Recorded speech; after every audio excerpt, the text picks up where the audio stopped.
Olá, eu me chamo Igor. Preparei para hoje duas histórias com muito cuidado e atenção nos detalhes, para que fique o mais imersivas possível. Agradeço se você puder deixar o like no vídeo e se inscrever no canal. Agora vamos começar. Meu nome é Daniel e até alguns meses atrás eu tinha uma vida normal.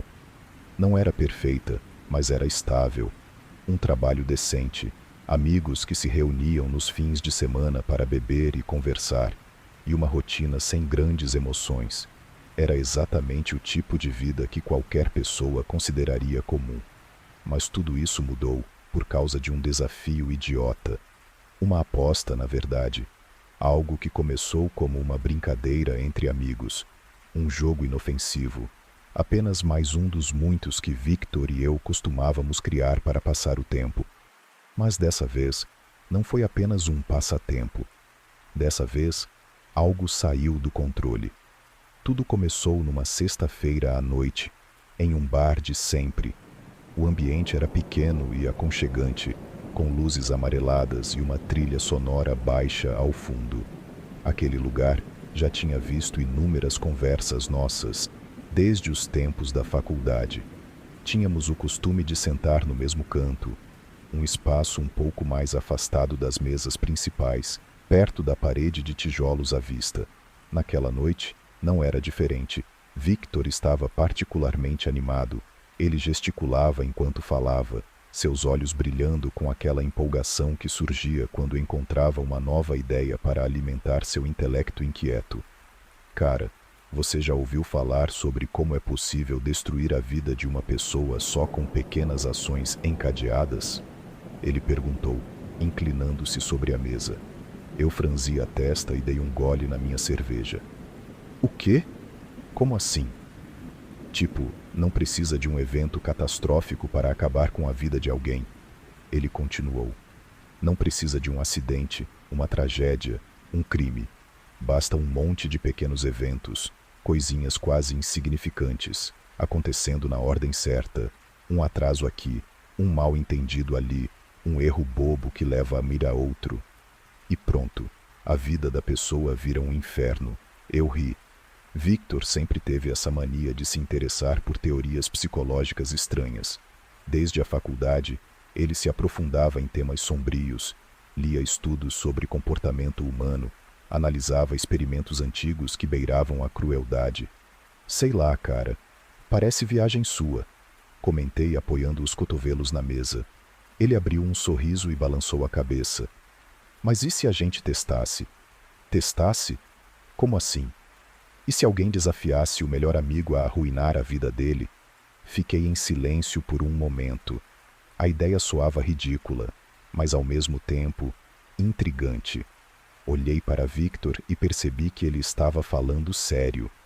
Tipo, você me desafiaria a arruinar sua vida? Perguntei, arqueando uma sobrancelha. Não, idiota, ele riu. Eu arruinaria a sua. Eu também ri. Aquilo parecia apenas mais uma das nossas conversas absurdas.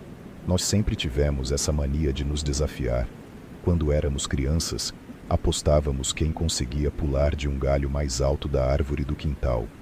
No ensino médio, os desafios ficaram mais ousados. Quem conseguia falar com a garota mais bonita da escola, quem invadia um evento sem ser notado. E na faculdade, os desafios tomaram um tom mais extremo. Quem conseguia ficar mais tempo sem dormir, quem roubava um objeto aleatório de uma loja sem ser pego. Coisas estúpidas, mas que sempre davam um tipo estranho de adrenalina. Eu podia ter recusado naquele momento, podia ter rido e seguido em frente, ignorado a proposta maluca do meu amigo. Mas não fiz isso. Beleza, eu topo, falei sem pensar muito. Victor arregalou os olhos, surpreso com minha resposta rápida, mas logo seu rosto se iluminou com um sorriso satisfeito. Sério? Sério, dei de ombros. Como vai funcionar? Simples. Eu tenho um mês para arruinar sua vida, mas sem violência, sem crimes, sem nada que envolva te machucar fisicamente ou fazer algo ilegal. Só manipulação, estratégias, coisinhas que aos poucos tornem sua vida insuportável. E se eu perceber que está acontecendo? Então você pode tentar evitar. Mas se eu conseguir te levar ao limite, se no final de um mês você estiver destruído, eu ganho. Eu ri e ergui meu copo. E o que você ganha com isso? Ele deu de ombros. A satisfação de provar que sou bom nisso. Brindamos e naquela noite fui para casa achando que tudo não passaria de um jogo bobo, uma aposta sem grandes consequências. Eu não fazia ideia do que estava por vir. Na manhã seguinte acordei sem pensar muito no desafio. Na verdade, até esqueci dele por um tempo. Minha cabeça estava ocupada com a ressaca do dia anterior e com a rotina monótona do sábado. Tomei um banho, preparei um café e sentei no sofá da sala para olhar o celular. Nada fora do normal. Algumas mensagens em grupos, notificações de redes sociais, um e-mail chato do trabalho. Tudo parecia absolutamente igual a qualquer outro dia. Mas no fundo, algo parecia diferente. Como um pressentimento, um desconforto sutil, quase imperceptível. Foi só à tarde que as coisas começaram a parecer estranhas. Fui até o mercado para comprar algumas coisas para casa. Como de costume, peguei minha lista mental. Pão, leite, café, alguma coisa para o jantar. O mercado estava cheio, o que já me irritou um pouco. Detesto filas e aquele lugar parecia ter escolhido exatamente aquele dia para estar lotado. Quando cheguei ao caixa, percebi que meu cartão não estava na carteira. Estranhei. Sempre o deixava ali. Revirei os bolsos, chequei a mochila, mas nada. Esqueci o cartão em casa, murmurei para a atendente, envergonhado. Ela sorriu com educação forçada, enquanto eu pedia desculpas e deixava as compras de lado. Saí dali incomodado, revirando a mente para lembrar onde diabos poderia ter colocado o cartão. Chegando em casa, fiz uma busca completa. Olhei na mesa de centro, no criado mudo, dentro da calça que eu usara na noite anterior. Nada. Só então me ocorreu que talvez tivesse deixado cair no bar. Liguei para Victor. Fala, cara. Ele atendeu com a voz animada. Você viu meu cartão ontem? Acho que perdi no bar. Houve uma breve pausa antes de ele responder. Mano, não vi não. Mas eu paguei a última rodada, lembra? Você nem mexeu na carteira depois disso. Ele estava certo. Eu lembrava vagamente de ter guardado a carteira depois da segunda rodada de cervejas. E, depois disso, não a abri de novo. Estranho, vou ligar lá. Faz isso. Mas relaxa, você encontra. Agradeci e desliguei. Liguei para o bar, mas ninguém tinha encontrado nada. Naquele momento, um pensamento passou pela minha mente. Algo desconfortável, mas ainda incerto. Será que isso fazia parte do jogo? Sacudi a cabeça e ri sozinho. Era paranoia. Victor não poderia ter roubado meu cartão sem que eu percebesse. Provavelmente, eu só o havia deixado cair em algum lugar estúpido. Mas essa foi só a primeira coisa estranha que aconteceu naquele dia. Pouco tempo depois, decidi sair para encontrar alguns amigos. Ainda sem o cartão, levei dinheiro no bolso, dobrado de qualquer jeito. Caminhei até o ponto de ônibus, e foi aí que percebi a segunda coisa estranha. A cada esquina, a cada cruzamento, parecia que alguém estava me observando. Era uma sensação desconfortável, como se olhos invisíveis me seguissem. Olhei em volta algumas vezes, mas a rua estava normal. Pessoas caminhando, carros passando. Nada suspeito. Cheguei ao ponto e esperei. Um ônibus parou, mas não era o meu. Mais 2 passaram e nada. Só depois de 40 minutos percebi que algo estava errado. Peguei o celular para conferir o horário da linha e descobri que não havia mais ônibus para o meu destino aos sábados. O detalhe me incomodou, porque eu pegava aquele ônibus todo santo sábado. Ele sempre passava, mas agora, quando eu realmente precisava, simplesmente não existia mais. Senti um nó na garganta. Decidi chamar um carro por aplicativo. O primeiro cancelou a corrida. O segundo também. No terceiro, o motorista aceitou. Mas, minutos depois, mandou uma mensagem dizendo que estava com um problema no carro e precisaria cancelar. Aquilo não era coincidência. Voltei para casa irritado. Comecei a sentir um desconforto crescente, como se o mundo ao meu redor estivesse ligeiramente torto. Quando entrei no apartamento, um cheiro estranho me atingiu. Algo azedo, levemente podre. Fiz uma careta e fui direto para a cozinha. A geladeira estava desligada. Abri a porta e um cheiro forte de leite azedo e carne estragada subiu pelo ar. Me afastei, cobrindo o nariz. Olhei para a tomada e percebi que o cabo estava levemente puxado, como se alguém o tivesse desconectado só o suficiente para cortar a energia, mas sem que ficasse óbvio à primeira vista. O desconforto se transformou em um arrepio gelado na nuca. Olhei ao redor, como se esperasse encontrar alguém escondido no apartamento. Mas tudo estava como deixei. Peguei o celular e liguei para Victor. E aí? Ele atendeu de imediato. Fiquei em silêncio por um segundo. Foi você? Ele riu. Do que você está falando? O ônibus, o cartão, minha geladeira. Você já começou o jogo? Houve uma longa pausa na ligação. Do outro lado da linha, Victor respirou fundo, como se estivesse ponderando algo. Você acha que eu fiz tudo isso? Perguntou, com uma leve diversão na voz. Eu apertei os lábios. Parte de mim queria acreditar que ele estava brincando, mas outra parte não conseguia ignorar o desconforto crescendo dentro de mim. Eu não sei, admiti coçando a nuca. Mas se isso for parte do jogo, já pode parar. Não tem graça. Victor riu. Mas e se não for parte do jogo? Ele fez uma pausa. E se só for? Azar? Azar. A palavra ficou pairando no ar entre nós. Talvez fosse isso. Talvez eu estivesse apenas tendo um dia ruim. Pequenas coisas dando errado, uma sequência infeliz de eventos. Mas, mesmo assim, algo dentro de mim dizia que não era só isso. Escuta, Daniel. Victor continuou, com a voz levemente séria agora.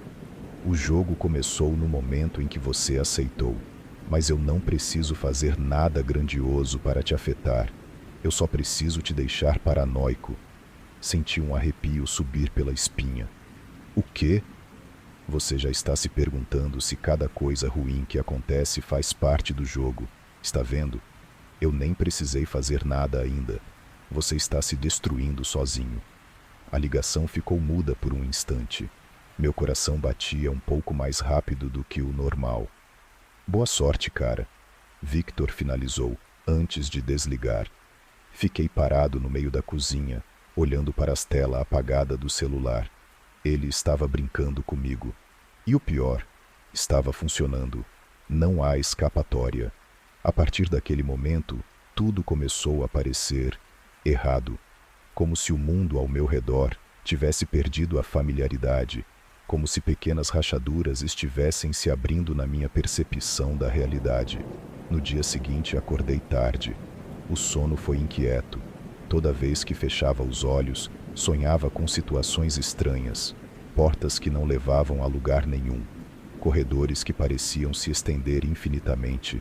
Vozes sussurrando meu nome. E sombras que se moviam rapidamente, sempre à periferia da minha visão, como se estivessem me observando. Quando acordava, o alívio era imediato, mas a sensação de estranheza continuava ali, como uma sombra persistente, esperando. Levantei com um peso no peito, tentando afastar as lembranças perturbadoras da noite. Olhei no espelho e vi um reflexo cansado. Meus olhos estavam ligeiramente fundos e meu rosto parecia pálido. A noite mal dormida tinha me afetado mais do que eu imaginava. Talvez estivesse simplesmente exausto. Decidi sair para tomar um ar e tentar espantar a sensação de claustrofobia que me consumia. Peguei uma jaqueta e saí do apartamento, caminhando pela rua vazia. O céu estava nublado, como se o clima também tivesse decidido colaborar com minha sensação de desconforto. A cidade estava mais quieta do que o habitual. As ruas normalmente agitadas estavam desertas. Não havia carros nem pessoas caminhando. Um silêncio opressor tomou conta de tudo. Olhei para os lados e só então percebi que, mesmo em um sábado de manhã, o barulho habitual da cidade havia sumido. O som de pássaros, os ruídos de carros ao longe, tudo parecia ter sido apagado, como se o mundo tivesse se fechado para mim. Fui até o café da esquina, que normalmente sempre estava cheio, mas agora estava deserto. A porta estava entreaberta, como se alguém tivesse saído às pressas. Entrei, chamando o atendente, mas não obtive resposta. A máquina de café estava desligada, os móveis estavam fora de lugar, e o cheiro do ambiente estava diferente. Um odor levemente mofado, como se o lugar estivesse fechado há dias. Isso me desconcertou ainda mais. Olhei para o balcão, esperando ver um aviso ou alguma explicação para o fechamento, mas nada. Era como se o tempo tivesse parado ali. Saí rapidamente, o desconforto crescendo em meu peito. Tudo estava fora do lugar. Ao andar pela rua, percebi algo ainda mais estranho. As pessoas, ou melhor dizendo, a falta delas. Eu estava em uma parte movimentada da cidade, mas não via ninguém. Não era normal. Onde estavam todos? Meu celular vibrou, interrompendo o turbilhão de pensamentos que me invadiam. Era uma mensagem de Victor. Você começou a jogar de verdade agora? Aquelas palavras me fizeram parar no meio da rua. Olhei ao redor. Não havia mais ninguém. Nenhuma alma viva. Meu coração acelerou. Era como se ele soubesse, como se estivesse me observando, guiando minhas escolhas. Entrei em pânico por um momento.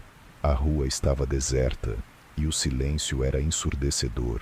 Olhei para as lojas e prédios ao redor, tentando encontrar alguma explicação, mas nada parecia certo. As vitrines estavam empoeiradas, as portas fechadas. A cidade havia se tornado um lugar fantasmagórico, um labirinto sem saída. Aquela sensação de ser observado voltou com mais força. Eu não sabia mais se estava alucinando ou se algo realmente estava acontecendo, mas sabia que precisava voltar para casa.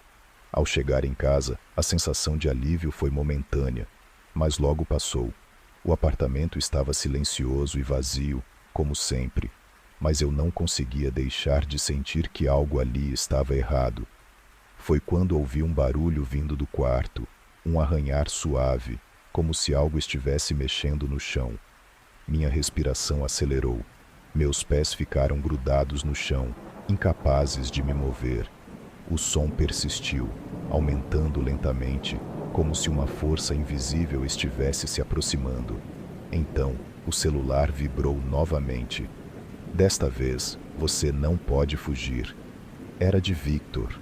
Ele estava me desafiando, claro, mas algo em suas palavras me fez entender que isso não era mais uma brincadeira. Eu não sabia como, mas alguma coisa muito maior estava em movimento, e eu estava no centro disso. Respirei fundo, me preparando para o que estava por vir. Já não importava mais o que era real e o que não era. Eu já estava dentro do jogo, e a única coisa que eu sabia é que não havia mais escapatória. A porta do quarto se abriu lentamente, um rangido baixo, e eu dei o primeiro passo em direção ao desconhecido. O que aconteceu com o espelho foi o ponto de virada. Antes disso, eu ainda podia racionalizar tudo. Um cartão perdido, uma geladeira desligada, coincidências. Mas agora havia algo de errado com a minha percepção da realidade, algo que não conseguia mais ignorar. Naquela noite, o silêncio parecia mais denso. A cada estalo do prédio, meu coração acelerava. O ar estava gelado, mas meu corpo queimava. Passei horas olhando para o teto, mas o sono simplesmente não vinha. Eu estava preso em uma teia invisível e sentia que algo estava me vigiando a cada movimento, a cada respiração. O pesadelo não se limitava às horas de sono. Começou a invadir a minha vigília. Cada detalhe ao meu redor parecia amplificado, como se estivesse vendo o mundo através de uma lente distorcida. Tudo estava mais nítido, mas ao mesmo tempo mais desconexo, como se eu estivesse sendo empurrado para fora da minha própria realidade. Na manhã seguinte decidi sair para espairecer. Algo me dizia que um pouco de ar fresco poderia ajudar a clarear a mente, mas ao chegar na rua, percebi que a cidade não estava como deveria. A avenida, normalmente movimentada, estava deserta. Não um vazio de ausência de pessoas, mas um vazio de falta de vida. O barulho dos carros parecia abafado, como se o mundo ao redor tivesse se distorcido e se recolhido para um espaço próprio, fora de qualquer lógica. Passei pela praça onde costumava sentar e tomar um café, mas mesmo ali, algo parecia errado. O banco estava vazio, mas as sombras, elas, pareciam estar em posições estranhas. O sol ainda estava baixo, mas as sombras não acompanhavam a posição dele. Elas estavam fora de lugar, como se arrastassem de maneira contrária ao movimento do dia. Minha mente tentava ignorar o que estava acontecendo, mas a sensação de que estava sendo observado me invadiu novamente. Olhei para o lado e, à distância, vi uma figura. Estava parada, imóvel, observando-me. Não consegui identificar se era homem ou mulher. Só percebi que, mesmo a uma distância considerável, seus olhos pareciam diretamente fixos em mim.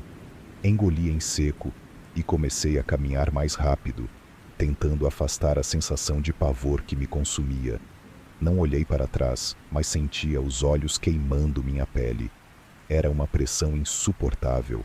Cada passo parecia me arrastar mais para dentro desse pesadelo e, por mais que tentasse racionalizar, a lógica já não tinha mais espaço na minha mente. Cheguei em casa mais cedo do que o planejado. A sensação de estar sendo seguido foi se intensificando e eu mal consegui pensar direito. Tranquei a porta atrás de mim, mas a pressão no peito não diminuiu. O apartamento parecia mais vazio do que nunca. O ar estava estagnado, como se alguém o tivesse deixado cair por ali, em suspensão. Decidi fazer algo para distrair minha mente. Lavei a louça, organizei algumas coisas pela casa, qualquer coisa para ter a sensação de controle. Mas quando entrei no meu quarto para pegar um livro, notei algo estranho. Na minha mesa de cabeceira, havia uma folha de papel. Eu não a tinha colocado ali. A folha estava em branco, mas quando olhei com mais atenção, vi algo riscado, quase imperceptível, nas margens. O que me fez congelar foi o fato de reconhecer aquela caligrafia. Era minha, mas eu não havia escrito aquilo. A frase estava apenas parcialmente formada, mas os traços eram meus, as curvas das letras inconfundíveis. Só que eu não lembrava de ter escrito nada e nem sequer sabia o que aquilo significava. O papel estava velho, manchado em algumas partes, como se tivesse sido mexido inúmeras vezes. O medo apertou minha garganta e uma onda de náusea me invadiu. Olhei para o papel e então consegui ler o que estava ali, mesmo sem querer. Estava escrito, com uma caligrafia ligeiramente tremida: "Você não pode escapar de mim." A frase me fez gelar por dentro. Era como se uma sombra estivesse se manifestando de uma maneira muito mais real do que eu queria acreditar. Alguém, ou algo, estava brincando comigo. Mas quem? Por quê? Pânico tomou conta de mim e comecei a vasculhar o apartamento. Procurei em todos os cantos, embaixo da cama, no armário. Eu precisava garantir que não havia ninguém ali. Mas quanto mais procurava, mais a sensação de ser observado crescia. Quando me acalmei, o silêncio se fez novamente. Mas não era um silêncio qualquer. Era o tipo de silêncio profundo, onde você começa a ouvir seus próprios pensamentos de maneira distorcida, como se o tempo estivesse se distorcendo também. Olhei novamente para o papel e a frase continuava ali. Não havia mais sentido em tentar racionalizar. Algo estava acontecendo, algo que eu não entendia, mas que parecia ter um propósito. Aquela frase, escrita com a minha própria mão, não era apenas uma ameaça, era um aviso. E o pior de tudo, parecia que a única maneira de escapar seria jogar. Eu não sabia o que esperar a seguir. Se aquilo fosse mesmo parte de um jogo, o que viria depois? O que mais poderia acontecer?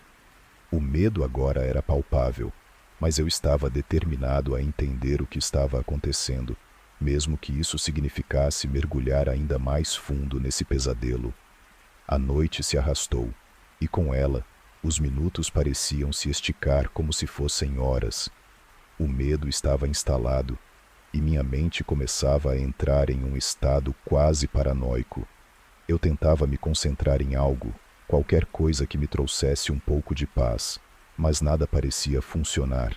A cada sombra, a cada estalo no prédio, meu coração acelerava. Não consegui dormir. Cada vez que fechava os olhos, a sensação de estar sendo observado se intensificava. E com essa sensação, surgiam imagens perturbadoras. Portas fechadas que, ao serem abertas, revelavam apenas escuridão, o corredor infinito, o vazio. Eu sabia que algo estava acontecendo, algo que transcendia o simples azar ou coincidência. Não era apenas um jogo, era como se o universo estivesse sendo manipulado, distorcido, para me colocar em um espaço onde as regras que conhecia não se aplicavam mais. Foi no amanhecer que eu percebi que não podia mais ignorar. O jogo não era só mental, ele havia se infiltrado em minha realidade de uma maneira muito mais insidiosa. O telefone tocou. O som do toque parecia tão distante, como se viesse de algum lugar profundo e abafado, como se o próprio ar estivesse tentando se opor ao som. Eu hesitei antes de atender. Sabia que era Victor, mas em minha mente, algo me dizia para não atender. Não agora, mas com o medo de não saber o que fazer, acabei atendendo. Fala, Daniel. A voz de Victor parecia normal, mas eu sabia que estava mudando. Ele não era mais o Victor de antes. Algo estava diferente na sua maneira de falar, no tom da sua voz, na forma como ele respirava. Onde você está? Perguntei, sem rodeios, minha voz saindo mais ríspida do que eu gostaria. Houve uma pausa, seguida por uma risada fraca. Eu estou onde sempre estive, cara. Na sua mente. Você ainda não percebeu? O jogo começou e você não sabe mais distinguir onde ele termina e onde você começa.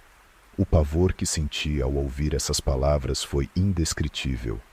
Eu já começava a entender o que ele estava dizendo, e isso só tornava tudo mais aterrorizante.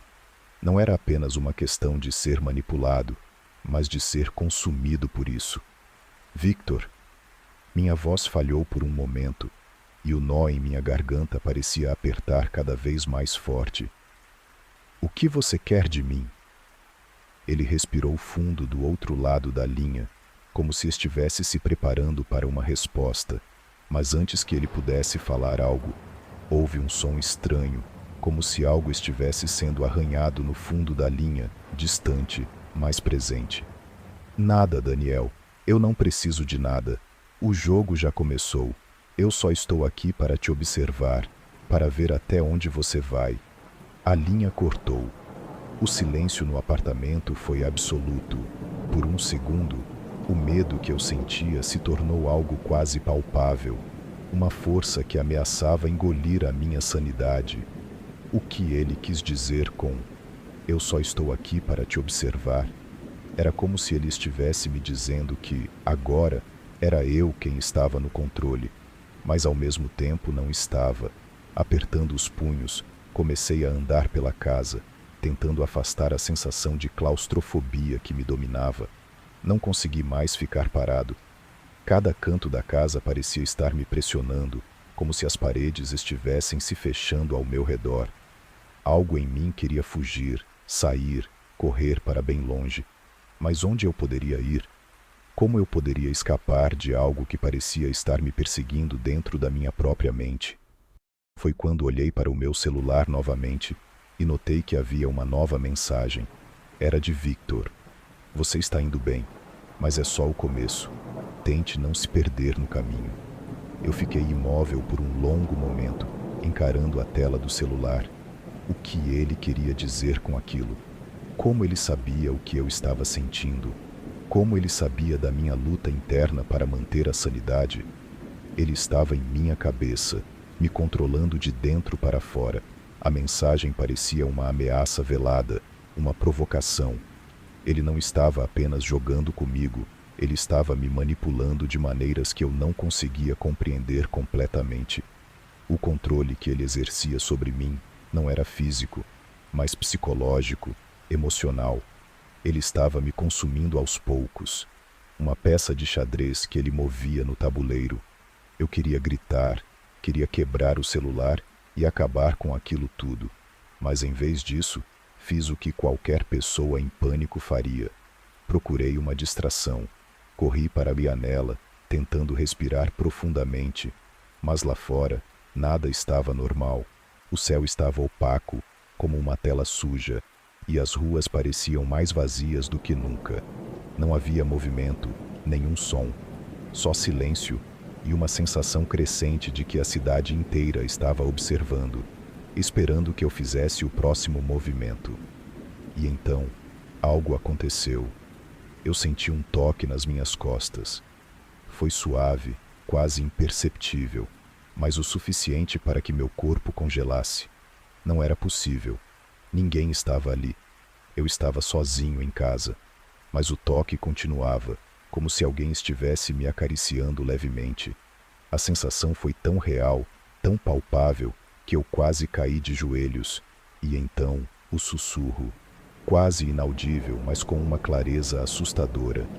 Você está indo bem, mas lembre-se, Daniel, não há escapatória. Eu virei rapidamente, mas não havia ninguém. O ar estava pesado, tenso, e o toque, o sussurro, tudo estava gravado em minha mente. Eu estava começando a enlouquecer.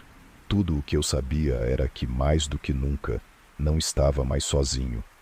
E não havia nada que eu pudesse fazer para parar. O peso daquelas palavras ainda pairava em minha mente, como uma sentença de morte silenciosa. Não há escapatória, ecoava, distorcido, em meus pensamentos.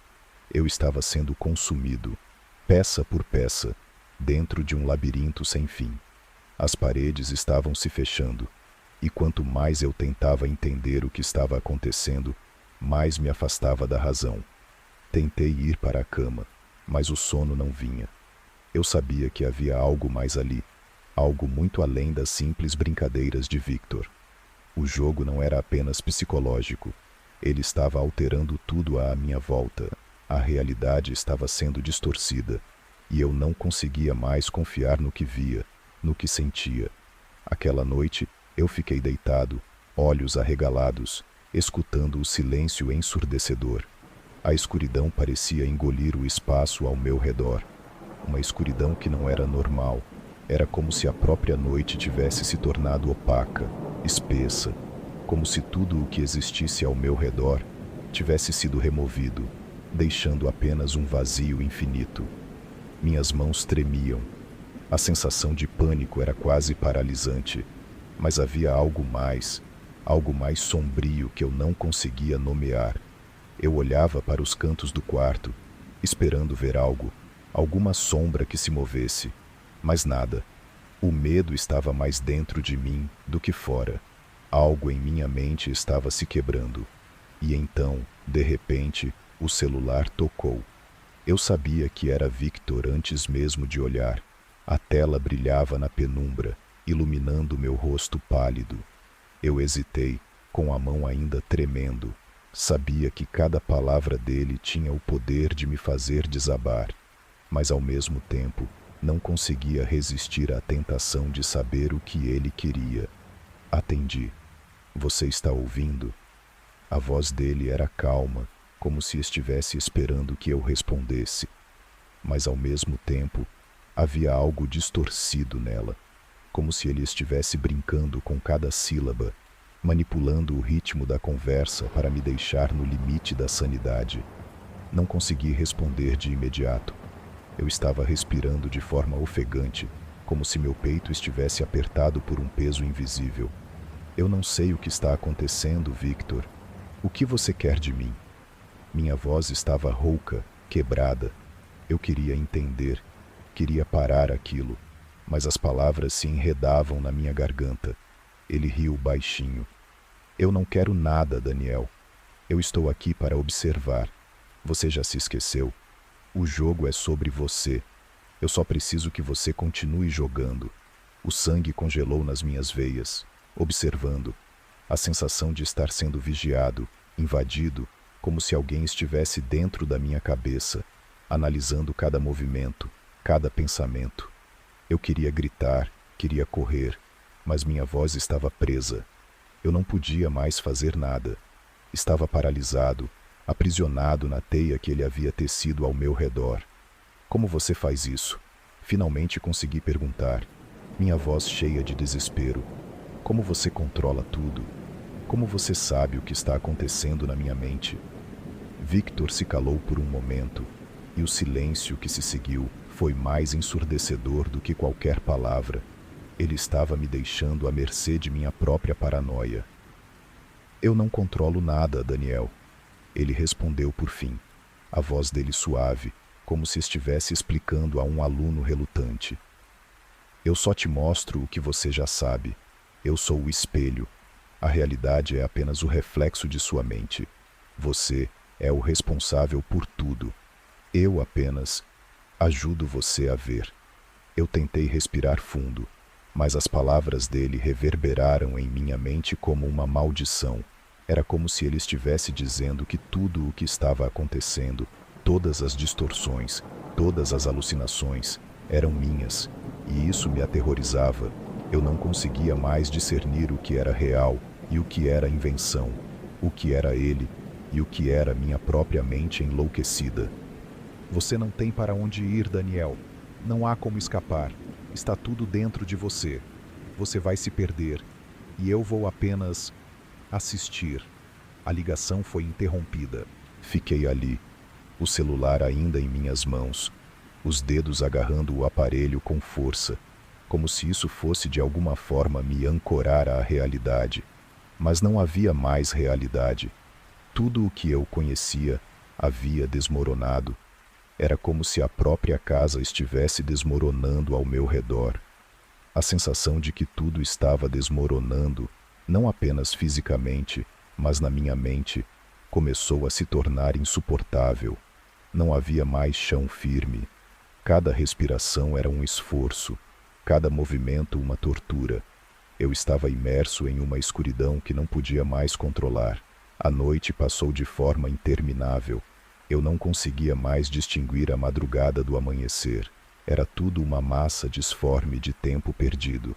Eu não comia, não dormia. A única coisa que eu sabia era que precisava encontrar uma saída. Mas onde estava a saída? Eu pensei em ligar para alguém. Alguém que pudesse me ajudar. Mas quem? E o que eu diria? Como explicaria que estava sendo perseguido por uma sombra mental que não conseguia alcançar? Como pedir ajuda quando ninguém mais parecia acreditar na realidade que eu estava vivendo?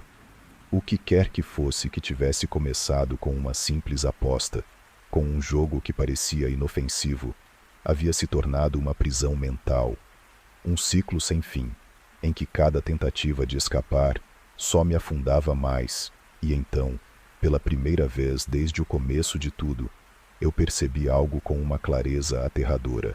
Eu estava completamente sozinho. A escuridão no meu quarto não era mais só a falta de luz. Era um reflexo do que havia se tornado minha vida. Eu estava perdido, sem saída, e não havia mais ninguém para me salvar. Eu havia entrado no jogo, e agora era eu quem precisava viver com as consequências.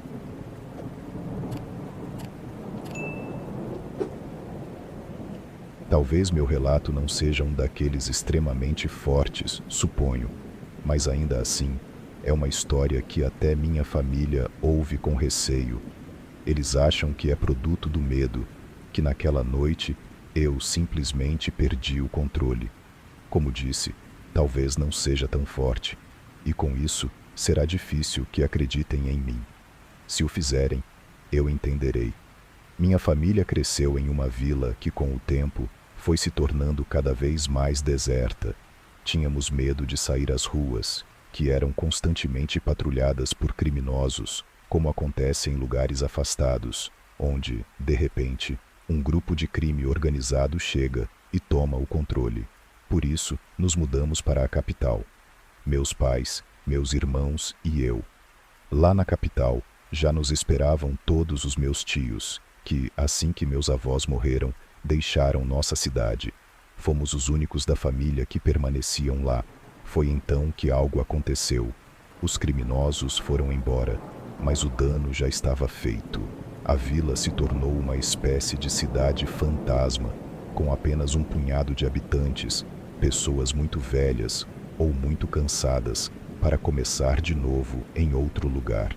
Depois soubemos que aqueles que ficaram se apropriaram das nossas terras, e nossa casa, que antes era nossa, estava em ruínas, destruída por pessoas que entraram apenas para acabar com tudo. Eu queria verificar isso, mas nunca houve a menor razão para voltar até lá. Até o ano retrasado, mais ou menos por esta época. Trabalho com um arquiteto, e ele foi encarregado de construir vários depósitos em um vilarejo a 1 hora de distância daquele lugar onde cresci. Já tínhamos ido ver os terrenos, mas houve um problema com a correção dos limites, e eu precisei ir confirmar se os novos dados estavam corretos. Ramon, o arquiteto, só confia em mim quando as coisas ficam complicadas. Então eu tive que ir, mesmo que fosse sozinho. Acabou ficando tarde, e eram 4 horas da tarde quando ainda estava medindo por lá. Percebi que era hora de voltar, então recolhi minhas coisas. Carreguei a caminhonete e me apressei para retornar. Liguei o rádio e ouvi uma espécie de estação religiosa, que era a única que conseguia sintonizar. Caso contrário, estaria em completo silêncio, pois meu telefone também não tinha sinal. Assim, comecei a dirigir de volta para casa. Quando peguei a estrada, percebi o quanto estava perto da minha antiga vila. Se o que me disseram era correto, não seria um problema ir lá e ver o que havia acontecido com o lugar onde cresci. Era a única vez que estaria por lá com tempo suficiente para dar uma olhada no que quer que fosse. Agora, não resistia à curiosidade. Queria ver, mesmo arriscando que meu coração se partisse. Infelizmente, não estava preparado para o que encontrei. Aquilo parecia completamente abandonado. A única coisa que parecia funcionar era a área de Dona Conceição. Achei incrível, pois se restassem 3 ou 4 famílias já seria muito. Não se via mais ninguém. O que a pobre Dona Conceição vivia? Se não havia mais ninguém para vender, talvez fosse auxílio, pensei. Certamente, os que permaneceram no lugar eram aqueles que podiam plantar sua comida ou tinham animais de fazenda. Fui cumprimentá-la e ela não me reconheceu. Não me ofendi. Comprei alguns biscoitos de polvilho, que depois percebi estarem vencidos há 2 anos. A pobre mulher mal tinha forças para espantar as moscas. Disse-lhe que eu tinha morado lá quando era pequeno. Ela me disse que sentia muito que eu tivesse que voltar.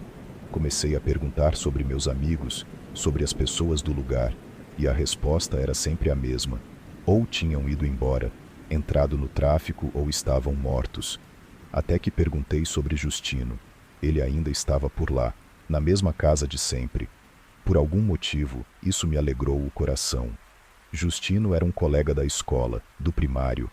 Não era meu amigo, mas fui muito cruel com ele naquela época. Zombamos dele por ser pobre, embora todos nós fôssemos, mas acho que era porque ele não se envergonhava. Ele não pedia à mãe sapatos que ela não podia comprar. Remendava a calça quando se rasgava. No 6º ano, ainda usava a mesma calça que usava no 3º, já rasgada e acima dos tornozelos. Sempre o chamávamos de Pul Brejo. Eu pensava muito em Justino enquanto conversava com minha psicóloga sobre aquelas coisas, que não conseguia superar, sobre o que me fazia sentir culpado, embora eu fosse apenas uma criança quando fui cruel com ele. Aquela talvez fosse a desculpa perfeita para visitá-lo, cumprimentá-lo e, claro, oferecer desculpas. O lugar me pareceu muito menor do que eu lembrava. As ruas, que foram um campo de futebol, agora pareciam estreitas, mas pude me ver ali, por um momento, anos atrás, jogando com meus amigos, quando o lugar estava vivo. Já não restava nada, as casas estavam arruinadas, sem telhados. Passei pela escola, ou melhor, pelo que um dia foi a escola, e segui pelo caminho que passava entre as árvores até o campo, onde, ao final, ficava a casinha de Justino e sua mãe. O campo estava mais abandonado que a vila.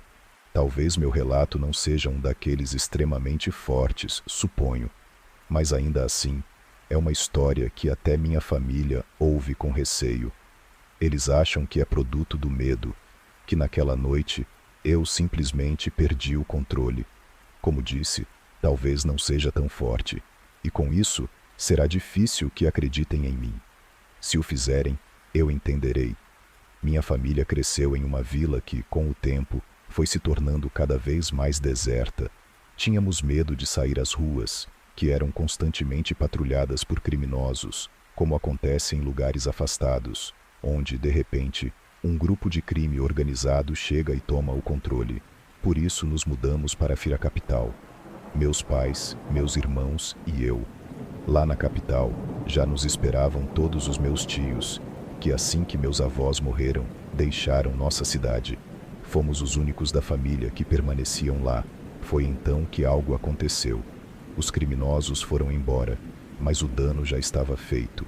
A vila se tornou uma espécie de cidade fantasma, com apenas um punhado de habitantes, pessoas muito velhas ou muito cansadas para começar de novo em outro lugar. Depois soubemos que aqueles que ficaram se apropriaram das nossas terras, e nossa casa, que antes era nossa, estava em ruínas, destruída por pessoas que entraram apenas para acabar com tudo. Eu queria verificar isso, mas nunca houve a menor razão para voltar até lá. Até o ano retrasado, mais ou menos por esta época, trabalho com um arquiteto, e ele foi encarregado de construir vários depósitos em um vilarejo a 1 hora de distância daquele lugar onde cresci. Já tínhamos ido ver os terrenos, mas houve um problema com a correção dos limites, e eu precisei ir confirmar se os novos dados estavam corretos. Ramon, o arquiteto, só confia em mim quando as coisas ficam complicadas. Então eu tive que ir, mesmo que fosse sozinho. Acabou ficando tarde, e eram 4 horas da tarde quando ainda estava medindo por lá. Percebi que era hora de voltar, então recolhi minhas coisas, carreguei a caminhonete e me apressei para retornar. Liguei o rádio e ouvi uma espécie de estação religiosa, que era a única que conseguia sintonizar. Caso contrário, estaria em completo silêncio, pois meu telefone também não tinha sinal. Assim, comecei a dirigir de volta para casa. Quando peguei a estrada, percebi o quanto estava perto da minha antiga vila. Se o que me disseram era correto, não seria um problema ir lá e ver o que havia acontecido com o lugar onde cresci.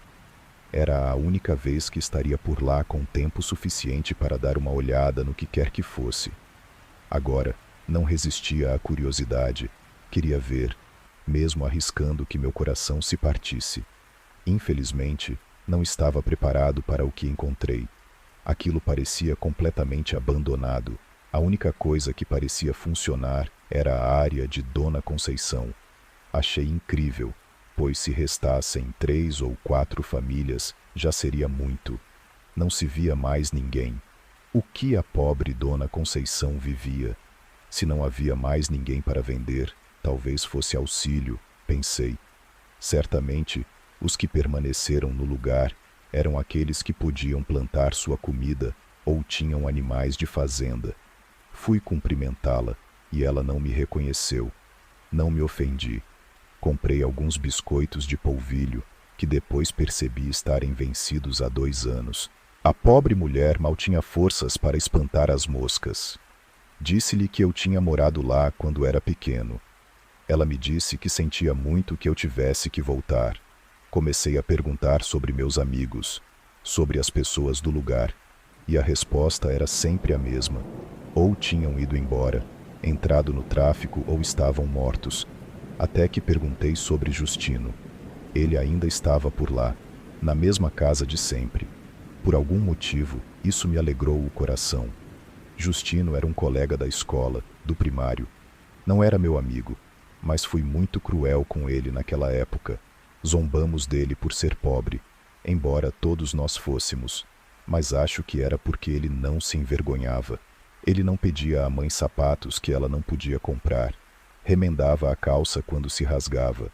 No 6º ano, ainda usava a mesma calça que usava no 3º, já rasgada e acima dos tornozelos.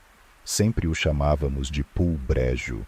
Eu pensava muito em Justino enquanto conversava com minha psicóloga sobre aquelas coisas que não conseguia superar, sobre o que me fazia sentir culpado, embora eu fosse apenas uma criança quando fui cruel com ele. Aquela, talvez, fosse a desculpa perfeita para visitá-lo, cumprimentá-lo e, claro, oferecer desculpas. O lugar me pareceu muito menor do que eu lembrava. As ruas, que foram um campo de futebol, agora pareciam estreitas, mas pude me ver ali, por um momento, anos atrás, jogando com meus amigos, quando o lugar estava vivo. Já não restava nada, as casas estavam arruinadas, sem telhados. Passei pela escola, ou melhor, pelo que um dia foi a escola, e segui pelo caminho que passava entre as árvores até o campo, onde, ao final, ficava a casinha de Justino e sua mãe.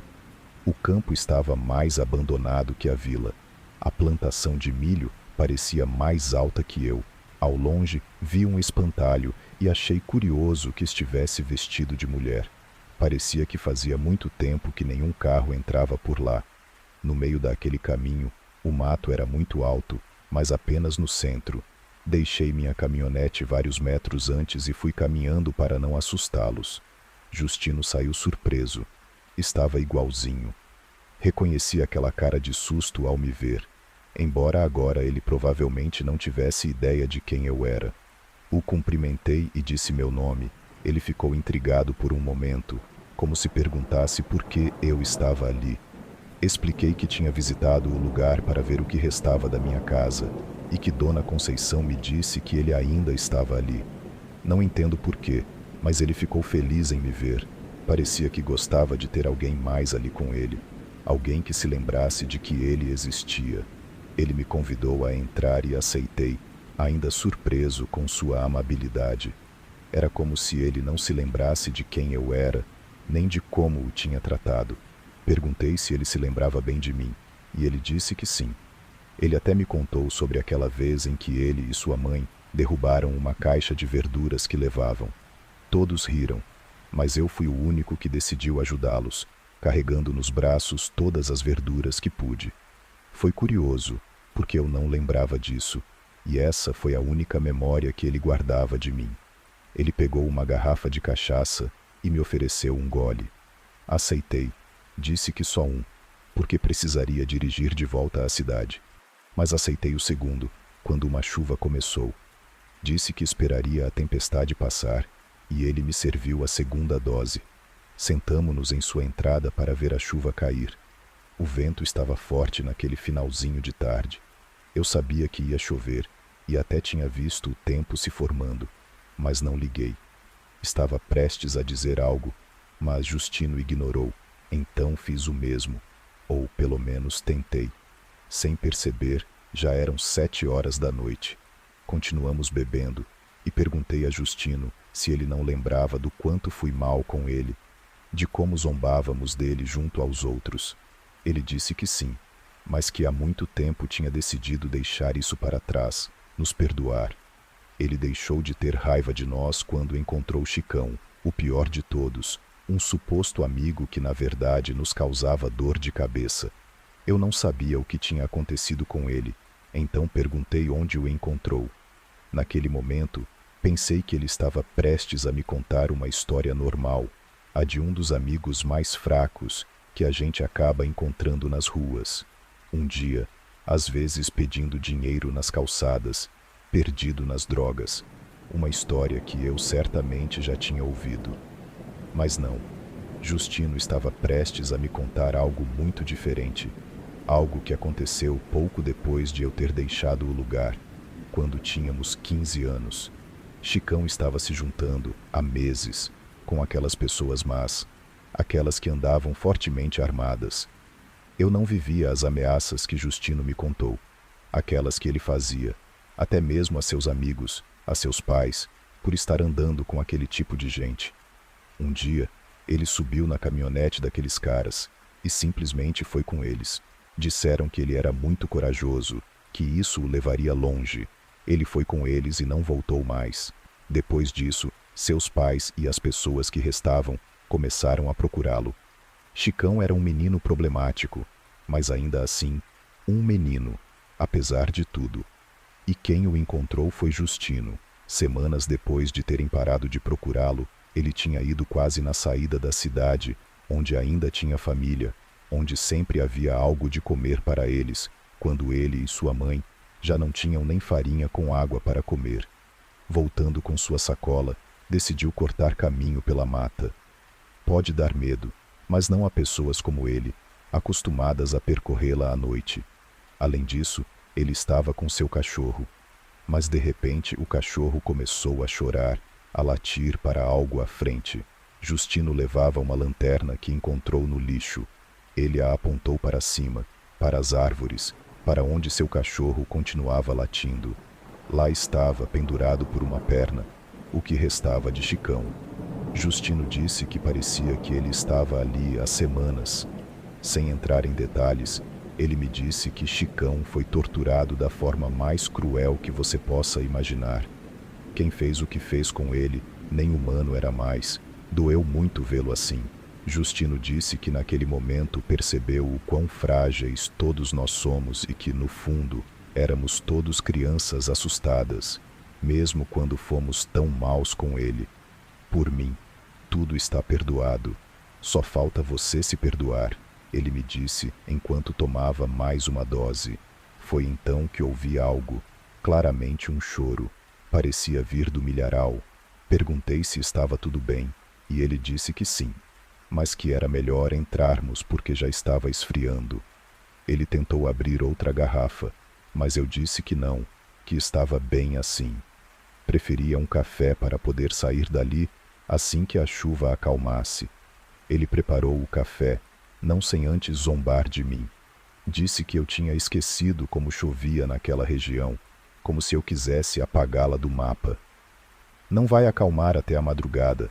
Você pode se acomodar, ele me disse, enquanto eu tomava o café. Justino adormeceu falando sozinho. Pensei que não seria má ideia dormir meia hora também. Já não me sentia tonto, mas queria estar pronto para dirigir.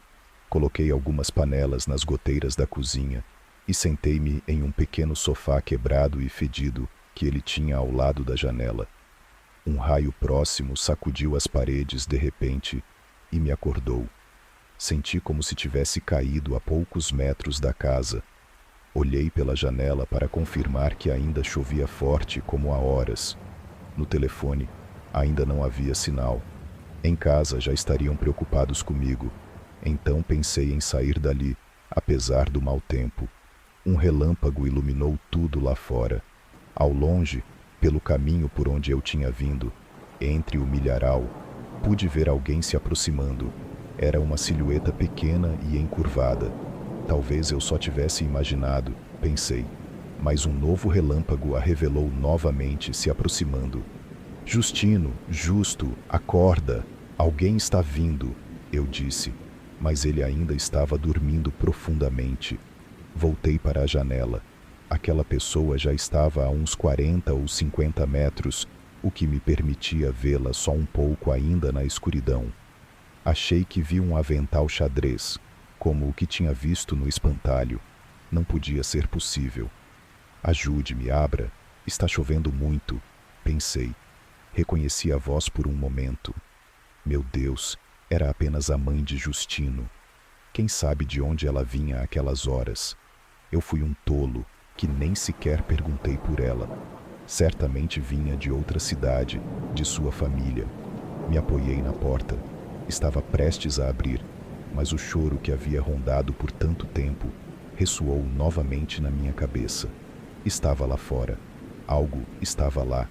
A casinha não tinha luz. Então, às escuras, procurando por Justino, finalmente o encontrei.